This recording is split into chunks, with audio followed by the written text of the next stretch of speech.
আগে ভাবতাম হয়তোবা তুমি আসলে আমার এই দুষ্টামি ফাজলামোটা খুব ভালোবাসো, খুব পছন্দ করো, কিন্তু ইদানিং আর সেসব করি না। তাতে বোঝা গেল যে আসলেই তুমি বিরক্ত হতে, কিন্তু বলতে না। এটা কি তোমার ভালোবাসা ছিল? আমার মনে হয় না যেটা ভালোবাসা ছিল, কারণ তুমি বিরক্ত ভাবটা প্রকাশ করতে পারোনি। কিন্তু আমি রাগ করে যে জিনিসটা দেখতে পেলাম, সেটাই হচ্ছে আমার জন্য সত্যি, যা কখনোই আশা করিনি।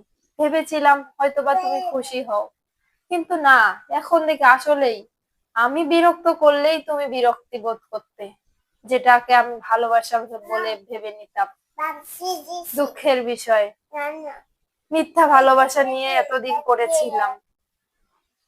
ব্যর্থ, আমি তোমাকে চিনতে ব্যর্থ হয়ে গেলাম, নিজের কাছেই হেরে গেলাম। হয়তোবা অজানা কোনো পাপের কারণে আমি এই শাস্তিটা পেলাম। ধন্যবাদ জানাই তোমাকে সুন্দর কিছু উপহার দেওয়ার জন্য।